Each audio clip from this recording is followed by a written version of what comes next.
Working Class on DeerCast. It is episode 104. Happy Halloween, everybody. It is Halloween, and it's also time to go hunting.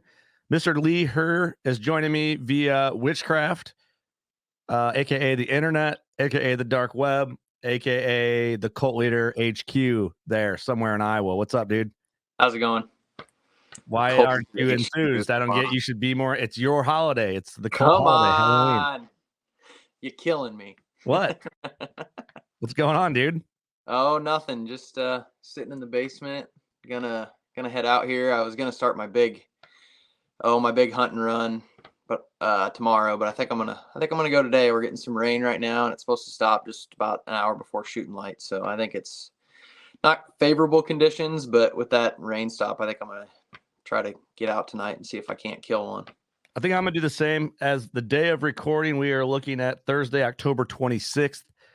If you're listening to this in real time on day of the launch, it's Halloween, and we are talking we're basically going to talk now through the 26th through November 7th of what is going on in the whitetail woods, or what we are observing personally and what we are going to do personally to try and get in some deer. Probably we'll get into that. Now, that being said, I know regular listeners get it, like they understand, but then there might be some new eyes on this being a DeerCast series episode. Everything we say in a podcast, we are not preaching as it is the gospel, and we think you should be doing the same thing. I think nowadays, with the growth of podcasting and the influencer buzz, everyone thinks that we're just like preaching, this is how you do it or it's wrong. Listen, you can do whatever you want. I don't care how you hunt. This is what we're doing. Yeah. And what works for me doesn't work for you, doesn't work for Ross, doesn't work for Austin, doesn't work for Joe Schmo down the road, you know? Exactly. So don't really need to say that, but I think it's worth saying, like, we mess up all the time. And I think most times, probably. And what I think a lot of people need to realize is, yeah, everything's different. And at the end of the day, we can sit here and speculate tactics like we're going to do. But at the end of it, I've referenced this all the time. I've referenced it probably 50 times since Nick Morris is on the podcast. Sometimes you just need to go hunting and see what happens. You know, he made a reference to a buck laying in there, lazy, old, not very smart, went in there and killed him. Yep. Sometimes that's all it takes. Yep. It's, I don't know. Part of the time, not part of the time, most of the time, I think I overthink it, you know? Yeah, for sure. I think so. Everybody does, right? Or do you think everybody does? You think it's just like, oh, we're over methodical, analytical? I don't think everybody does. I've got a group chat with two of my cousins, and two of us are very look at what the deer's doing on what wind direction and be methodical about it. And then the other one's like, I'm just going to go hunt and kill the first good deer that comes by me. So, really? Yeah.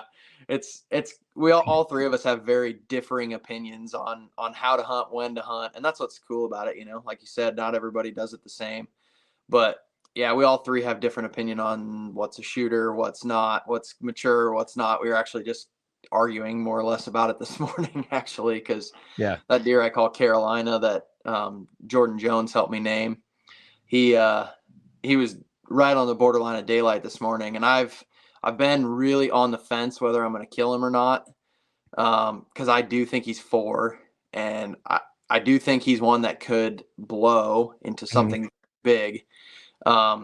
He's got some good junk and mainframe 10, and I think he's 4. And my cousins were like, "You're an idiot," you know. He's like, I think he's probably like right around, 157 to 162, somewhere in that range. And they're like, "You're an idiot," especially because I've talked with my neighbor, and he's like, "I'm gonna kill him if he comes by." You know, that changes things a little bit, yeah. But it's one of those things too, where if I kill him, he sure as heck ain't gonna live, you know. Yeah. I mean, if you kill him dead, he's dead. And if your neighbor kills him dead, he's also dead. Yeah, that gets weird. I know what you'd tell me to do. I like to shoot deer, man. I do. And so that's a fun position to be in, though.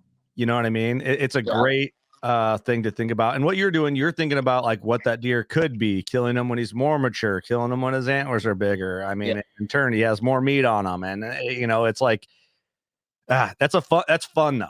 That's part of the fun is doing that hem haw. Well, if I get an opportunity, what am I going to do in the moment? And I think people take that, speculation of like, oh, Lee's a snob, spoiled, hunts in Iowa. Why would you not shoot that deer? Is what a good percent of the listeners are probably thinking when you just talk through that. Yeah, absolutely. And I mean, it's to each their own. It's each ever person's tag, And the thing with it is if I was in a more pressured area, it's basically me and my neighbor. We have a 40 that's split between the two of us. And what we butt up to is either really big ag ground that not a lot of deer live on, or there's a neighbor that doesn't let anybody hunt, So it's, if he doesn't kill it and I don't kill it, the odds of it living are pretty dang high, Yeah. That's a great situation to be in.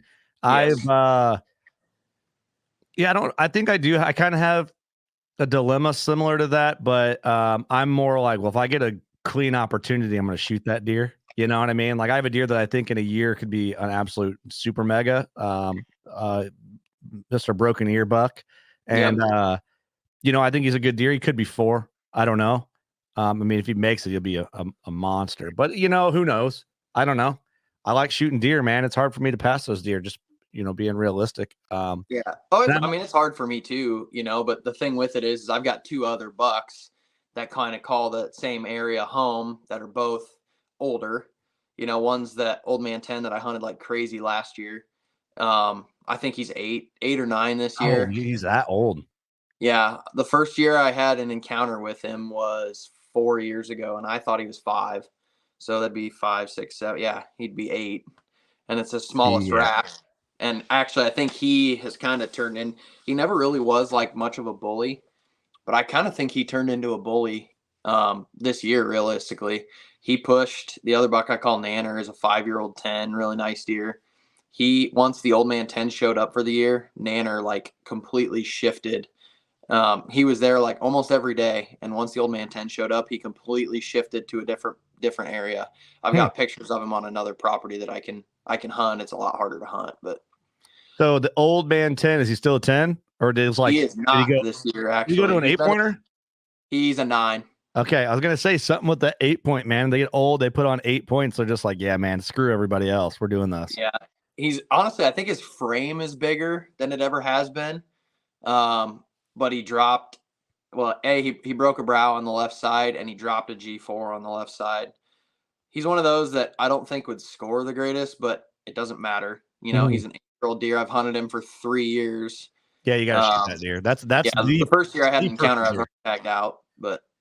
Well, that's the perfect deer to shoot, in my opinion. Like similar to my big ball buck last year, like nice rack, but not like mega, but just old and fat and mature. And I kind of like on that same piece, I'm kind of had the same thing. Like I might go hunt there tonight. I'm undecided, but I have like 2 deer on there. One I call Amigo, and I'm fairly new. Like Creepy was the first buck I ever named, and like I've been doing it more now to just kind of like it makes it fun. I used to kind of hate on it a little bit, to be honest. Well, it's easier to like when you're talking with your buddies, it's easier to, in my opinion, to say Amigo or like that Carolina deer. Jordan Jones just helped me name him. And it was literally, I would just call him, the 10 with the junk. And he's like, well, which one? Yeah. Yeah. And I'm like, okay, yeah, it's a lot easier to specify. The buck with the G2?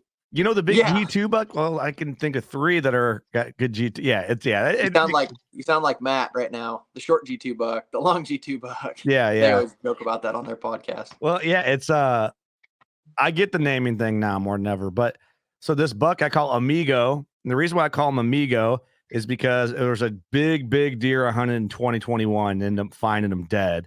And this buck was always with him. And he's still alive. And I found his, I think it's his right side last year during shed season. It's okay as for a 5-year-old buck. I'm kind of like, he should be bigger. This year, I think he's 6 in there somewhere. Yep. And because I guessed him to be, what would that put him at? Yeah. 3, 4. Yeah, I would guess he'd be 6. I guessed him to be a 3-year-old-ish when I named him Amigo. And it's been 3 years. So he's around. and he's this big, heavy-bodied, old, mature deer, and he's maybe 130. Like, he's got a good frame, but he's got no tines, and he's just an old hog, you know? Yep. And it's do I go in and try and hunt that deer? I don't know. Most people would say yes. Yeah, I think that deer's the perfect example of conversations I have with a lot of people. Really, is not every deer is bound to be a booner. You know? No, it's just like human genetics.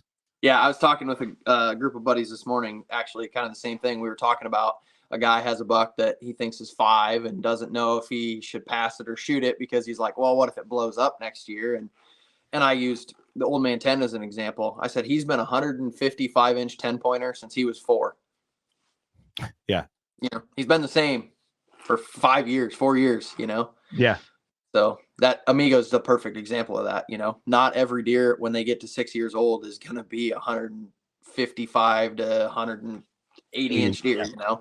Yeah. And that's, I think I would like hunting Amigo, and I think it'd be quite the task to shoot him, an old deer like that. And I think I would be thrilled with them, because this year I'm trying to, I guess, explore options more for my tags. And normally I'm like very shoot happy. I'm very shoot forward. Yeah. And I'm trying to think about it a little more, mostly from getting shit from all you guys on the crew. And it's just like, oh man, you could hold on to those tags, seasons long, you don't have to shoot the first like nice 8-pointer you see, Curt. And I'm just like, yeah, I like it though, So I'm kind of like in this weird crossroads mentally, but man, I think if that deer came in, it was a perfect shot. I'd probably wax him if given the opportunity. Yeah. Yeah, and that's where history plays a role too, Is the same thing. My group of cousins, we were talking about it this morning. One had a buck show up that he's had for like 4 years, and score-wise is not near as big as the other ones he's hunting, but it's older and he has more history, and that's where it depends on the person. Me, Mm-hmm. I like history, Mm-hmm. Mm-hmm. If it were me in his situation, I would go shoot. I like the mature and history versus, the one he's hunting is like a mid-50s 10-pointer, and it's 2 years younger than this deer, and that's where I would probably hunt the other one. He calls it high rack. It just sits really high up off his head. Mm-hmm. He's had him like 4 years, has a bunch of sheds to him, and that for me, I'd rather kill that deer, and yeah, one of those, to each your own, man. First of all, your internet sucks, Lee, because it's lagging. You're lagging pretty bad, but it's all right. And then most people are gonna listen on audio anyway, especially during deer season. But okay, let me ask you this. Amigo, now given you the history more than anybody, his age, he's around and probably killable, If you were me, would you put any effort in on Amigo, and be vague on your detail if you need to go into detail? Because of the other bucks, and you already probably knew this is what I was going to say. So I said, but you also have history with the other bucks, and I would hunt the other bucks. Yeah. Because you have history on all of them. Amigo's history is longer, yes, but I think I would hunt the other two. Yeah, no, I know what you're saying. Yeah, I know what you're saying. And all right, so let's chat a little bit about what's going to be going on here. We're talking like now through a week from now, and what on normal WCB series we kind of like intercept some of this conversation too. So catch those Thursday WCB episode drops. But right now, unless I have a like predictive pattern, and a lot of those patterns can go out the window, right? Like when this launches, we'll be in the middle of a really good cold front. A lot of people are predicting in the Midwest here, it could be the best week of the season. There's going to be no deer that I'm aware of, or the majority of them will not be locked down with does. A lot of them are still going to be up searching. It's the first week in November. We're getting the wind. We're getting the cold. We're getting the good. We're getting everything you want as a first week of November deer season. And I don't think this week of November has happened for at least 3 or 4 years. No, I can't. It's been warm since I killed that buck right there in November. And that was 2020. I can't remember. I killed him November 3rd, 2020, and it was like 70 degrees. And the last, like you say, the last 3 years for sure. I mean, it's been 60, 70, 80 degrees during the rut. So I think it could be a spooky next 2 weeks if the weather holds like it's supposed to. I think this cold front this weekend is going to be, it's timing well. The moon phase is timing well. I think it's a rising moon if I remember right. Well, let's look here. So as of now, we're a few days in advance. So if you're listening to this on the day, and obviously we're in a different area than most people, I'm looking at a west northwest wind, 14 mile an hour. We have a high of 41, a low of 22 degrees. And that's for when this drops on Halloween. On Halloween day. Yep. Yeah, I think we're talking great and good throughout the week. We do, so it's looking like November 4th, 5th, 6th. We're getting some south variant winds with a little warmer weather, but even then, the DeerCast daily prediction drops. I still think don't let that hinder you from not going hunting. You always hear Mark's terminology too, that he always says first south after a bunch of norths, which for us would be Wednesday, November 1st. and it's supposed to warm up, but not to like stupid high temperatures, right? Like pretty typical normals. Normal 62, 59, 58. So not warm. Like go hunting.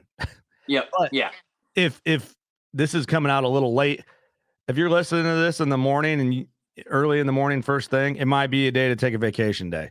I'll say that. Monday and Tuesday this coming weekend, so it'd be the 30th, 31st, so it's a little behind on this episode. I'd be putting in for vacation. Yeah, I'm hunting, so we're recording this on Thursday. I'm hunting tonight, Friday, Saturday, Sunday, Monday. I won't hunt Tuesday because of trick-or-treating. I know, that's tough. Yeah, but then Wednesday, and hopefully in that stretch, I'm hunting the same blind for the Old Man 10 and Nanner. Because my kind of thought process there is the weather's going to have them feeling it, and it's coming into. The rut is on our doorstep, Yep. So my kind of process and thought for hunting that same blind is it's where all the does come to feed, and with the weather, and it's a green food source. I'm hunting the does in the next 10 days, realistic. Well, not 10, I guess 5 days now, and I'm just gonna hunt. I'm going to hunt my blind because it's the only way I can hunt on a northwest wind. Mm-hmm. And I'm leaving my bow in the blind. I'm leaving my backpack in the blind. And I've got really good entry and exit through a creek. I can take like 4 steps out of the creek and be in the blind. Yeah, it's money. I'm hunting it every day for the next 5 to 6 days. Love it. You know what I think I might do, man? I'm going to do the same. I have some blinds set up, but I think I'll mostly be hanging in a Novix somewhere, but or a trophy line saddle. We'll see. I got setups for both. I think I'm gonna bust out a decoy, man. I just bought a decoy, and I might try that. It's something. It's like a big bucket list thing to always like. I've always wanted to kill a big buck over a decoy. I think it'd be so cool. And they're a pain in the butt to carry around, but I'm gonna spend my majority of the time in 1 or 2 stands this weekend with the wind. And what I might do, I got a bunch of like honeysuckle type bushes at the base of this tree where I could kind of like tuck it in. And I might just set that thing at the base of my tree, and that way it's there and I don't have to make noise coming in or out. And when I want to grab it and do something with it, I can. Yep, that's what I would do.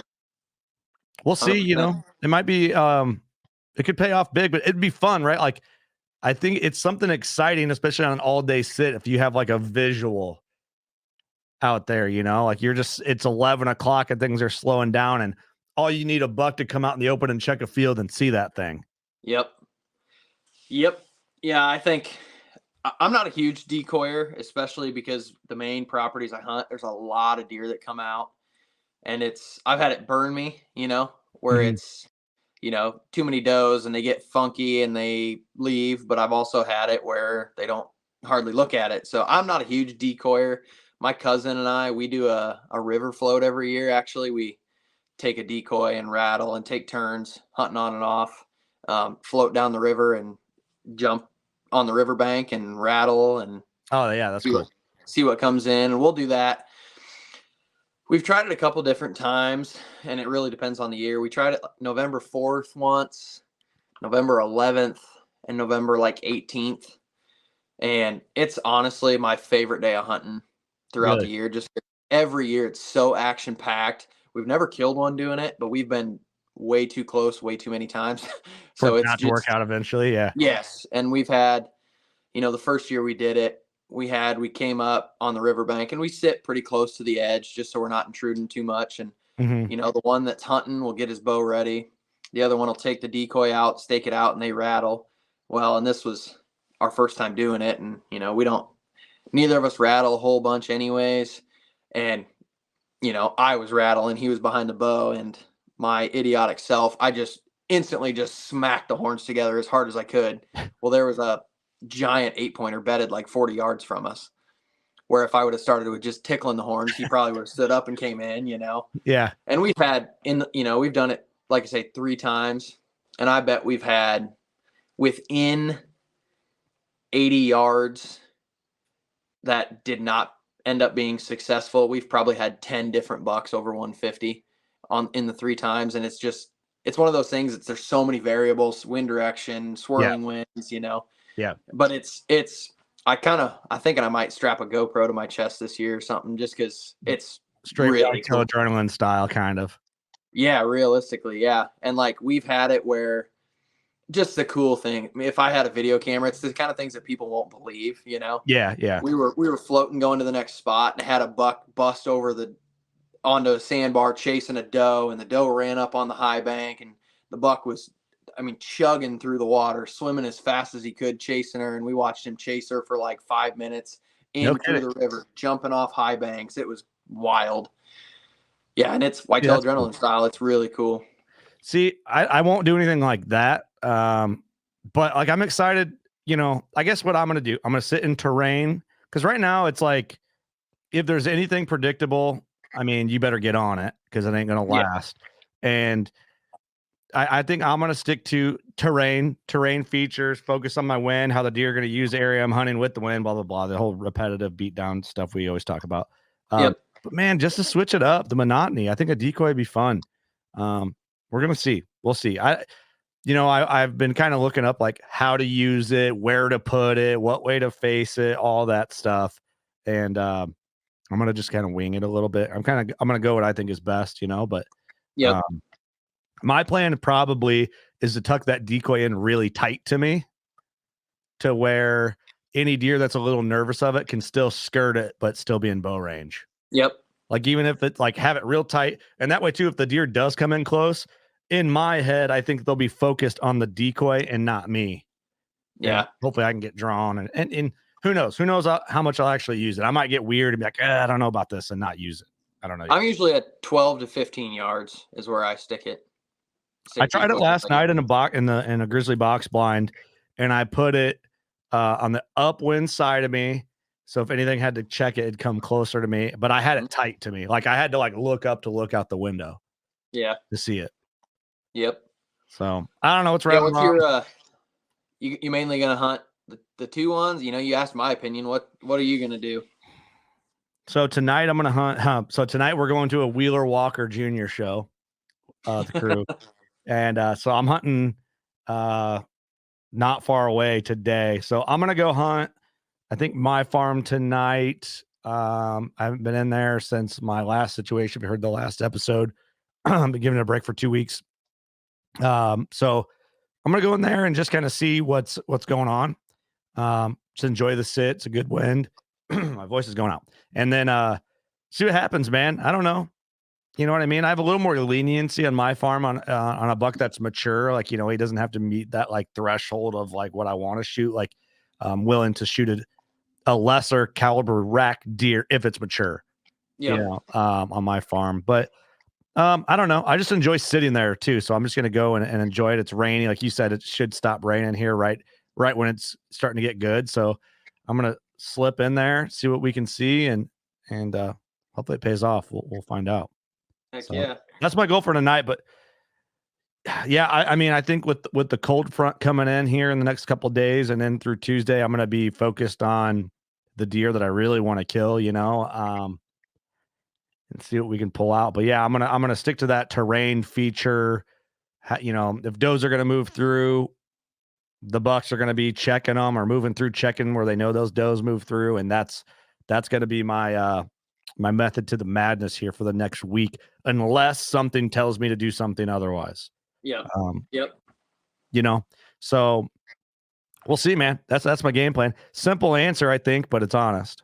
Yeah, my plan is for the next 5 days, I'm going to sit my box there and try to catch one of those. And actually that property kind of dies off during the rut because there's a ton of does in that area. The county I live in, it's not very deer dense, but the area that I hunt is where most of the deer are. Mm-hmm. So my lockdown phase is like the whole rut, basically. There's just too many to pick from. There's too many does, and it's kind of like where Eric hunts. You can't get hardly any doe tags. Like I can get one doe tag, and then they're sold out. Which I could shoot 40 does on the farm that I can hunt, and probably wouldn't even make a dent. You know. So for people who don't know what Lee's saying, let's talk about this in bar terms. If you're the only single guy in a bar, and there's 200 women in there, and you're the only guy, you have no reason to go to the other side of the bar to talk to those girls because you hadn't left the bar. Correct. Okay. You have to move. The mature bucks, they don't have to go far to find another doe. You know, like my buck to doe ratio in that area is so out of whack. You know, I've hunted this year. I've had sits where I saw 60 does and 1 buck. That's crazy. You know, and there's so many different directions they can go, obviously, but you know, that first good cold front in October, I saw like 63 does and 1 buck, and that's it. So you could make I could make a pretty good dent if I had the tags, but yeah, that property gets bad during, not bad. I mean, there's still a chance I could kill and catch one coming through, but my odds are a lot slimmer. Mm-hmm. So I'm really probably going to hunt that hard through like Wednesday, next week. So I guess the day after this airs, you know, the 1st of November. And then after that, I'll hunt it every once in a while if I'm closer to home and whatnot, but I'm going to actually go hunt some other properties farther away that I don't have a lot of cameras on, or you know, deer really worth a toot that I know of, but just to change the scenery too, you know. Yeah. Let me ask you this. So last week we talked scrapes with Ross, and normally we're talking scrapes with you. Will you put any focus on scrapes during this next week? Today. Yeah. And that's today because the rain's stopping. And I, you know, I'm not one of those people that I hunt scrapes specifically. Like I use my mock scrapes to pull deer into me where I'm hunting, but I'm not going to go sit like a scrape line, or, you know, I know you usually hear rub lines, but I'm not going to go sit a scrape. I typically don't do it. I think when I do, I'm not sitting right over the scrape. Yeah. I usually sit probably 80 to 100 yards on the downwind side of it, because I think a lot of times those bucks are going to circle downwind before they come to the scrape anyways. Yeah.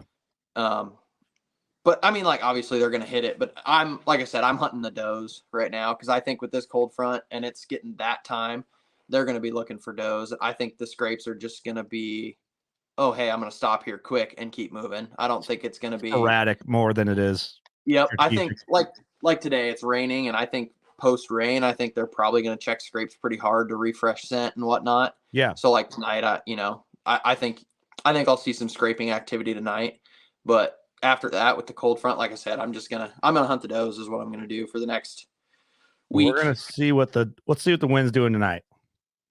So I didn't mean to be southwest for me, I think. My internet always bogs down when I get on a call, and then every time I try to pull up something, it does this to me. Yeah, southwest is what I got tonight, and then tomorrow night looks like west northwest. Yep. So switching for me about 10 o'clock if I remember right. Let me look at mine. Yeah, I got a 10 a.m. Yep, same here. So pretty much go southwest to west to northwest. So yep, I will be moving in my northwest wind spot after 1 o'clock tomorrow. So yeah, do you hunt a lot? I know you hunt a lot. You hunt a lot of mornings. I never. So yes, kind of, sort of. I have been hunting more mornings in October than I have in a while. Like, you know, I did that last year and killed some deer early, but we had like early cold fronts in October, so I hunted. Yep. I've hunted more mornings lately in October than I have in the most recent past. So Yeah. like last weekend I hunted probably more hours than I should have. I hunted almost 2 all day sits in a row. I got down and got lunch and went back, but and I don't know why I'm sitting in a terrain feature that it's like a buck could start cruising, and there was, I did draw back on a buck and passed. So had That's tough. yeah, I mean, That's hard to do. especially for me, but it's one of them deer that I nicknamed Witness Protection on my end, and I named Rachel and Andy. I named one of their deer Witness Protection because it's like at all costs protect that guy. Yeah. So yeah, I have been hunting mornings. Not crazy though, just a couple days a week. Yeah. But yeah, I'm turning it on now. I mean, shit, starting. We'll see about tomorrow morning, but after that, yeah, it's on. Yeah, that's the hard part for me is I'd like to hunt more mornings, but I really don't have any properties that I don't have to drive 2 hours to get to that's set up for morning hunts. I'm gonna try it because I got better access to my blind this year. I'm gonna try it once or twice and I think I'm just gonna have to go like, shooting lights like 7. And I really think I'm gonna try it, but go in at like, it sounds stupid, but go in and take a freaking pillow and go in at like 3 o'clock in the morning so I can get in there Ooh, without busting the deer directly on me. And it's nice because it's a blind. I'll just lay in the bottom of the blind, set a little But vibration alarm to get yourself up when you. yep, just a little vibrator alarm before, half hour before shooting light and wake myself up. That's a good Because that's the idea. only way I can hunt that property. I could do the gray light thing, but most of the deer come through within the first, that gray light phase anyways. So I think I'd miss out on that boat, and I can't go in, within the hour leading up because I think I'll bust too many deer off. And so I think I'm going to try it once, just give it a shot, I like it, man. Going at 2 a.m., get in there, Yeah. fall asleep. Yeah. Or yeah, heck, just stay up late and go in at, 1 o'clock and take a 5-hour nap and wake up and hunt, God, how weird would that feel? You'd feel It would be strange. you'd be so thrown off, but hey, whatever it takes, whatever you got to do. Yeah. I'll tell you this, man. I think guys are willing to do a little out of the box stuff, kill deer, or whether they kill the deer or not, they create opportunity for themselves. Like the Bill Winky situation, he's talking like he goes in he'd sleep in Sleeps at the base of a tree. Yeah, that's insane, man. Like Yeah. that's borderline crazy person talk, and in a good way though. I love it. Like if someone's like, "Yeah, I'm bringing a sleeping bag. I'm gonna get down." Would he sleep at the base of his tree, or would he like walk 100 He yards? would no, he would move like 80 or 100 yards, I think, from his tree to get like farther downwind or something. And he found like a log to curl up against, I think is what he did. But that's even to me, like going in at 1 o'clock and sleeping for 5 hours is kind of crazy. And honestly, when I tell my wife that I'm going to do that, she's going to call me an idiot. But I mean, but sleeping in a sleeping bag out there against the base of a tree that's next level, man. yeah, it seems. It Yeah, worked for him though. I guess his idea would be the deer are out feeding, chasing, doing their thing, and he can get in there and. Yeah, what it was is he had access through the ag fields, so he would bust the deer coming in. So he just slept there. It's awesome, man. The level commitment. And I think he did kill the deer he was hunting too, which makes it even more badass. Yeah, he did. So like I say, that takes insane amount of dedication. Nobody. I'm not going to say nobody, but there's very few people that are going to do that. Yeah, no doubt, no doubt. Well, dude, I'm looking forward to the next month of deer season is going to be awesome. I think a lot of deer are going to die this weekend and then the following weekend after Halloween. So, you got anything to add to this? I mean, we've been doing these DeerCast ones as like short little bangers lately, but I think that's all right. Not a whole lot. I mean, Doug predicted I'm going to kill on Saturday, so You better go nap in the blind that day.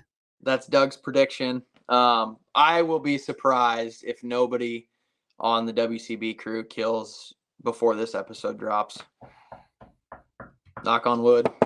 We'll see, man. I think I can promise you there's going to be opportunities. So yeah, exactly. There will be an opportunity or several between the crew and everybody out there. Like I said, which this is dropping halfway through the cold front, but I'd be taking some time off and hunting as much as you can. Like, you know, Right. you heard Bill Winky say it, Mark said it. This really could be the best 5 days of the season with how everything lines up and temperatures. And you Yep. just got to, it's one of those, you just got to go out there this time of year, man.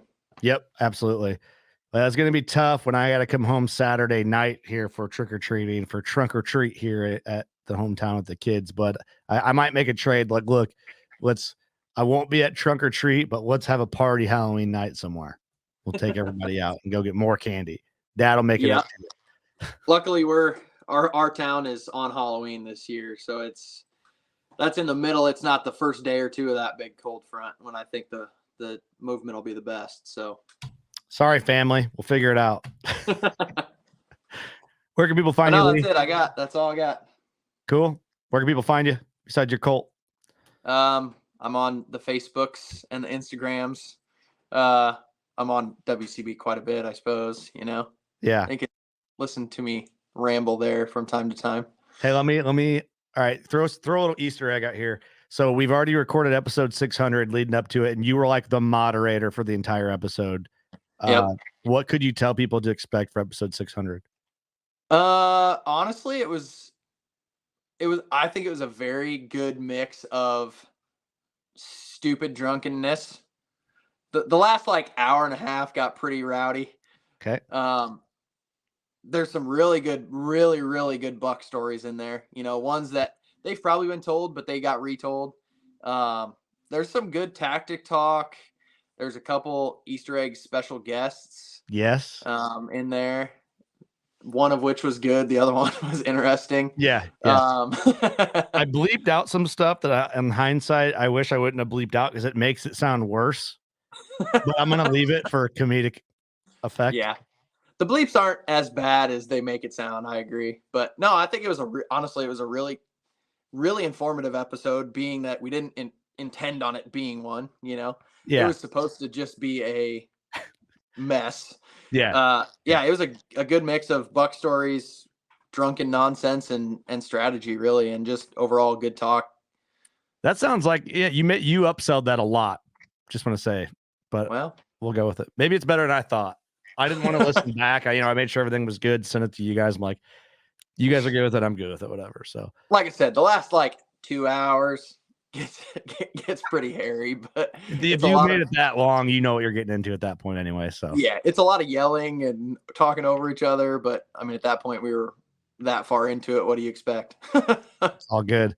Well, dude, I appreciate you jumping on with me. Good luck hunting over the next several weeks. Obviously, we're going to talk all the time, but good luck to everybody else out there listening, watching, doing whatever you do. Shoot straight. Sometimes if you don't have a strategy, guess and check, go hunting, have a good time, and go shoot a giant. We love you. Catch you next week. Peace.